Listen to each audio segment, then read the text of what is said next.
हाँ बेटा, आप स्ट्रेंथ ऑफ हाइड्रोजन बॉन्ड की बात करें, डायरेक्टली प्रोपोर्शनल टू इलेक्ट्रोनेगेटिविटी होता है और strength of hydrogen inversely proportional to atomic size. अब H2O is liquid whereas H2S is gas. ऐसा क्यों होता है? H2O forms intermolecular hydrogen bonding because H2O forms intermolecular बोल दो या हाइड्रोजन बॉन्डिंग बोल दो, hydrogen bonding, whereas hydrogen bonding is absent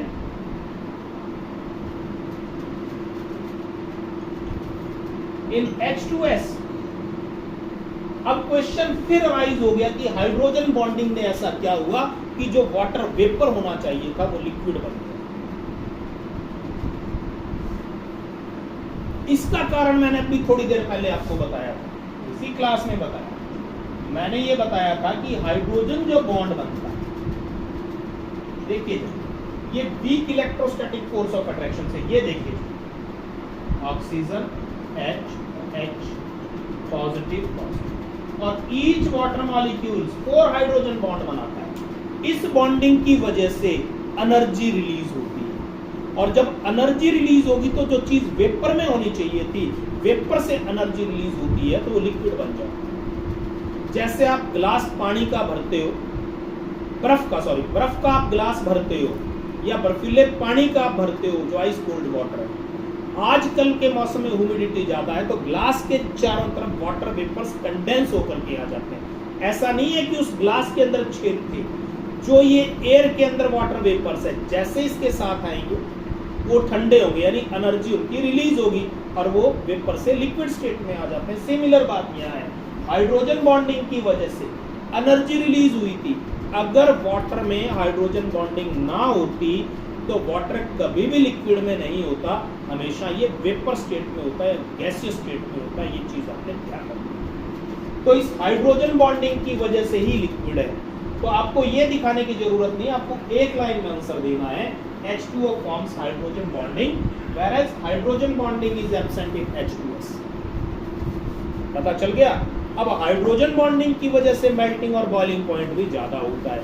जितनी इंटरमॉलिक्यूलर फोर्स ऑफ अट्रैक्शन ज्यादा होती है उतना मेल्टिंग और बॉइलिंग पॉइंट ज्यादा होता है। जैसे एक तो बेटा पानी है, आप क्या करें, देखिए प्रैक्टिकली बता रहा हूं, इस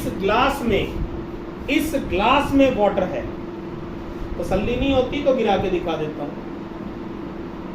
आपके वहां नहीं दिखेगा। इस ग्लास में पानी है बेटा, ठीक है। दूसरा, इस बोर्ड के किनारे आप देखिएगा, किनारे दिखाई दे रहे हैं ना, इन पे हमारे पास मेटल की स्ट्रिप लगी हुई है, पत्ती लगी हुई है। अगर इस ग्लास को मैं यहाँ रख दूं, इसके अंदर पानी है और ये 1 महीने तक पड़ा रहे और ये बोर्ड भी 1 महीने तक आपका छेड़ेगा तो वाटर तो बताइए जरा बचेगा कि नहीं बचेगा? ग्लास खाली नहीं होगा, मत बोल देना खाली हो जाएगा, क्योंकि आप साइंस स्टूडेंट हो। इसमें वाटर के वेपर्स बन जाएंगे, वाटर के तो वेपर बन के वाटर उड़ गया और जो वाटर वाली जगह वो कौन घेर लेगा? एयर घेरेगी। बात समझ आ गई? लेकिन इसके वेपर्स नहीं बने, इसके वेपर नहीं बनेंगे। अगर इसके वेपर बने होते ना तो बस ये लोहा ही उड़ गया। फिर तो आपने घर में अगर लोहे का गेट लगाया है, लोहे का संदूक बनाया है, वो सब वेपर बन के उड़ जाते हैं। यहां से कंक्लूजन आप लोग निकालिएगा, जरा एक कंक्लूजन निकालिएगा, एक आप लोग फैक्ट निकालिएगा। क्या फैक्ट?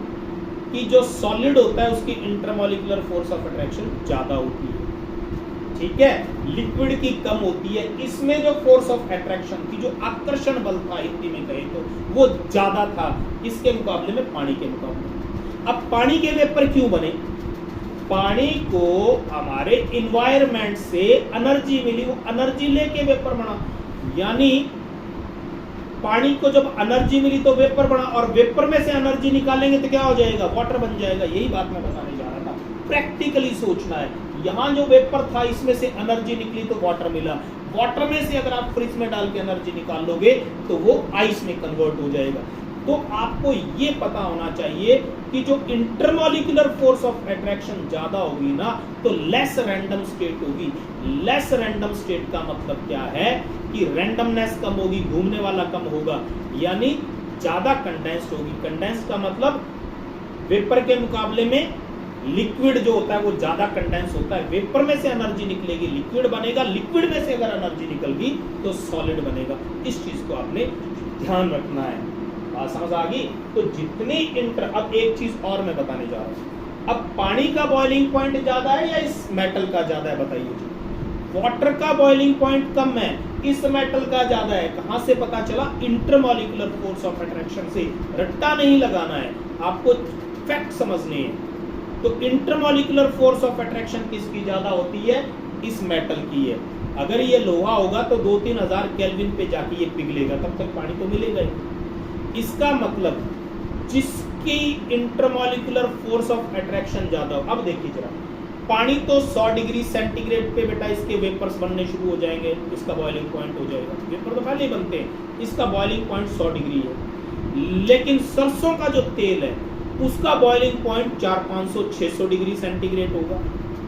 800 डिग्री पे भी नहीं करता है बॉइल, बड़ी मुश्किल से करता है, फिर भी उसमें से वेपर्स नहीं निकलते। तो इसका मतलब इंटरमॉलिक्यूलर फोर्स ऑफ अट्रैक्शन किसकी ज्यादा थी? सरसों के तेल की ज्यादा। तो यहां से जो कंक्लूजन निकालना है बेटा, जितनी इंटरमॉलिक्यूलर फोर्स ऑफ अट्रैक्शन ज्यादा होगी उतना मेल्टिंग और बॉइलिंग पॉइंट ज्यादा होगा। अब इसमें क्वेश्चन क्या निकला, इसकी जगह देखिए, ये मैं रब कर रहा हूं, किसी बच्चे ने अगर स्क्रीनशॉट लेना है तो ले सकते हैं। इसकी जगह मैं ये भी क्वेश्चन कर सकता था, the melting point and boiling point, BPT मतलब boiling point of H2O is more than H2S। Answer वही है, H2O में हाइड्रोजन बॉन्डिंग बनाता है, हाइड्रोजन बॉन्डिंग की वजह से क्या हुआ? अट्रैक्शन ज्यादा हो गई है, इसलिए इसका हाई मेल्टिंग और बॉइलिंग पॉइंट है। एयर ऑलरेडी बॉइल्ड स्टेट में है, आप जो हवा देख रहे हो ना बॉइल्ड स्टेट में है। बॉइल का मतलब ये नहीं जो आपकी स्किन को जला दे। वाटर का बॉइलिंग पॉइंट 100 डिग्री सेंटीग्रेड है, हमारे बॉडी टेम्परेचर 37 बहुत ज्यादा है, इसलिए हमें बर्निंग सेंसेशन फील होता है, मर जाएंगे अगर हम उसको करें। बात समझ आ गई? पता चल गया। और लोहा जो है लाल हो जाता है ना, बिल्कुल रेड हो जाता है, तब टेम्परेचर 800 डिग्री सेंटीग्रेड होता है, 1073 केल्विन होता है। वो अगर किसी के लगाएंगे ना तो वो गर्म पानी से ज्यादा जलेगा या उस लोहे से ज्यादा जलेगा? गर्म लोहे से जलेगा, ठीक है ना। तो बॉइलिंग पॉइंट का मतलब ये नहीं अपने को जला दे। एयर का बॉइलिंग पॉइंट जो रूम टेम्परेचर है वही है, हमें एयर नहीं जला सकती क्योंकि उसका बॉइलिंग पॉइंट कम।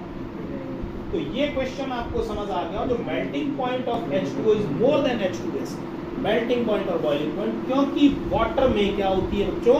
हाइड्रोजन बॉन्डिंग फॉर्म करता है, H2S फॉर्म नहीं करता। इसी तरह के ये क्वेश्चन देखिएगा जरा, HF लिक्विड है,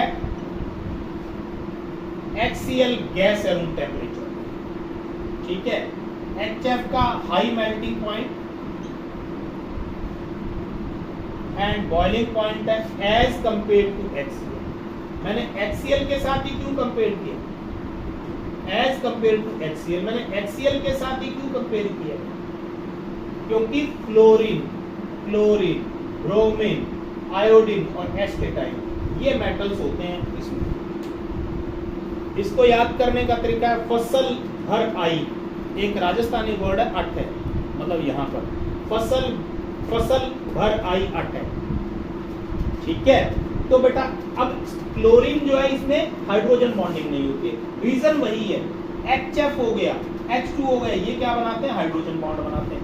इसी तरह से NH3 जो है वो लिक्विड होता है और नाइट्रोजन के नीचे होता है PH3 गैस होता है। और ये दोनों गैसेस बड़ी खतरनाक होती है, इसके बारे में भी मैं आपको बताऊंगा। PH3 गैस है, NH3 का हाई मेल्टिंग पॉइंट और बॉइलिंग पॉइंट है, high melting point and boiling point है एज कंपेयर टू PH3 से ज्यादा है। क्यों भैया? एक ही आंसर है, ये लिक्विड है तीनों, H2O liquid, HF liquid, NH3 liquid, क्योंकि इनमें हाइड्रोजन बॉन्डिंग होती है। H2S gas, HCl gas, PH3 gas ये हाइड्रोजन बॉन्डिंग नहीं बनाते। H2O, HF और NH3 तीनों का मेल्टिंग और बॉइलिंग पॉइंट किससे ज्यादा है? H2O का H2S से ज्यादा है, HF का HCl से ज्यादा है, NH3 का PH3 से ज्यादा है, क्योंकि इन तीनों में हाइड्रोजन बॉन्डिंग होती है। उम्मीद करता हूं ये 9-10 क्वेश्चन हो गए यार। अब एक चीज और, एक क्वेश्चन और मैं बताऊंगा, अब इसी में क्वेश्चंस चलते जाएंगे। अब एक चीज और, इलेक्ट्रोनेगेटिविटी की बात करें, fluorine is more electronegative than oxygen which is more electronegative than nitrogen. अब क्वेश्चन राइज होता है, नाइट्रोजन तक मैं नहीं जाऊंगा। तो HF का मेल्टिंग और बॉइलिंग पॉइंट वाटर से ज्यादा होना चाहिए, लेकिन एक्चुअल में ये केस उल्टा होता है।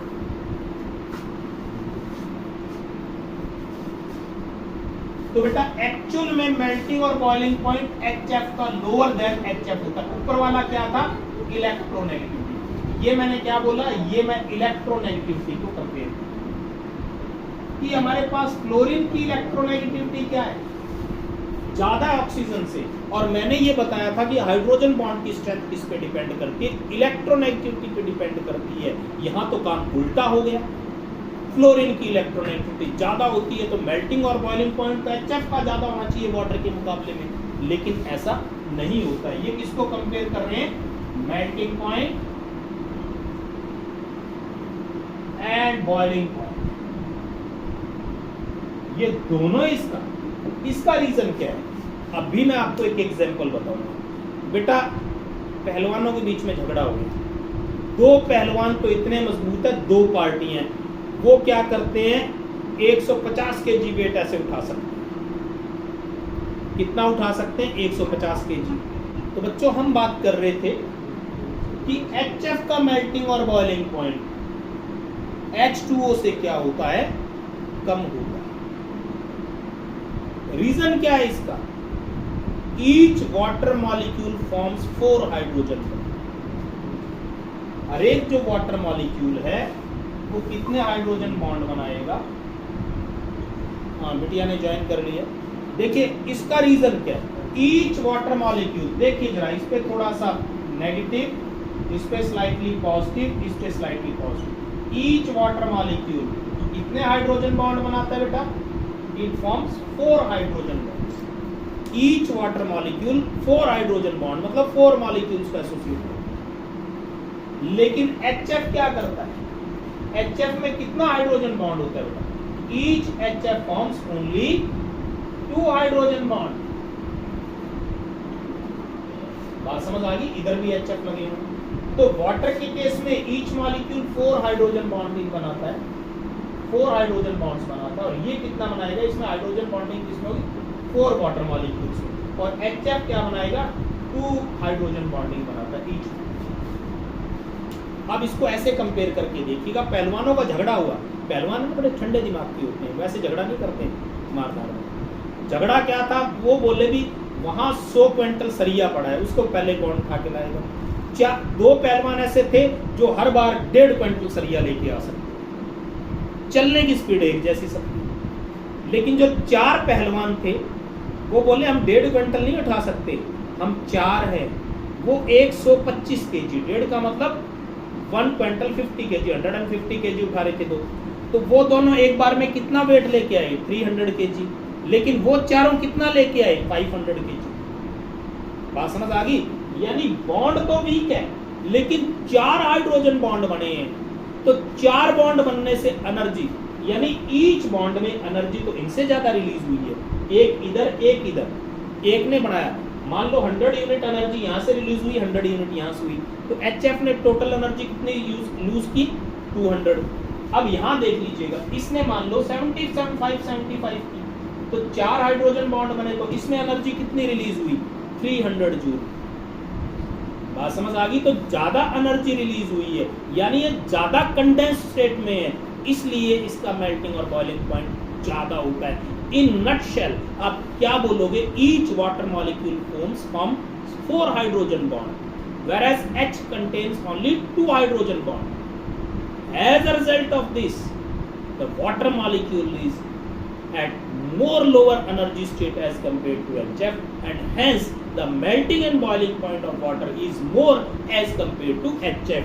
यानी जो हमारे पास वाटर है वो 4 हाइड्रोजन बॉन्ड बनाता है, HF 2 हाइड्रोजन बॉन्ड बनाता है। तो ज्यादा एनर्जी किस केस में रिलीज होगी, H2O के केस में रिलीज होगी वो ज्यादा कंडेंस स्टेट में आएगा, HF ज्यादा रैंडम स्टेट में होगा। इसलिए जो ज्यादा रैंडम स्टेट में होता है उसका मेल्टिंग और बॉइलिंग पॉइंट कम होता है, यानी वाटर ज्यादा कंडेंस स्टेट में है, लेस रैंडम स्टेट में है, इसलिए वाटर का मेल्टिंग और बॉइलिंग पॉइंट ज्यादा होता है। तो इस तरह की चीजों का आपने ध्यान में रखना। अब एक क्वेश्चन और हाइड्रोजन बॉन्डिंग पे, अभी मैं आपको कुछ चीजें और भी बताऊंगा हाइड्रोजन बॉन्डिंग पे। अब हम बात करेंगे ऑर्थोनाइट्रोफिनॉल।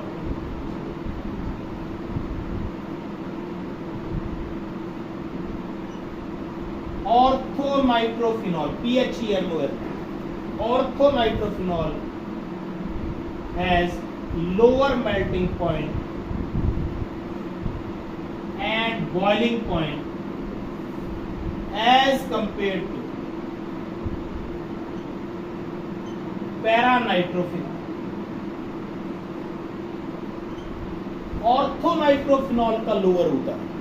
अब भी मैंने थोड़ी देर पहले बताया ऑर्थोनाइट्रोफिनॉल में क्या था, N डबल बॉन्ड O और ये O, और फिनॉल में O और H, ये बॉन्डिंग बना था। इससे क्या था, इंट्रामॉलिक्यूलर हाइड्रोजन बॉन्ड। कौन सा बॉन्ड बना था, इंट्रामॉलिक्यूलर हाइड्रोजन बॉन्डिंग बना। कौन सा बना था, इंट्रामॉलिक्यूलर हाइड्रोजन बॉन्डिंग। और पैरानाइट्रोफिनॉल कैसा बॉन्ड बना, पैरा पोजीशन ये होती है O और H पे थोड़ा सा पॉजिटिव, इस पे थोड़ा सा नेगेटिव। ये देखिए N डबल बॉन्ड O और O, ये देखिए ये बनाता है intermolecular H bonding, inter molecular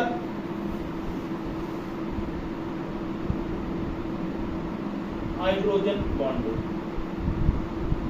अब इस बॉन्डिंग की वजह से क्या होगा, मॉलिक्यूल्स का एसोसिएशन होता है, मॉलिक्यूल्स आपस में जुड़ेंगे। तो बेटा इसमें मॉलिक्यूल्स में एसोसिएशन होता है, एसोसिएशन की वजह से इसका हायर मेल्टिंग और बॉइलिंग पॉइंट और इसका मेल्टिंग और बॉइलिंग पॉइंट कम होगा।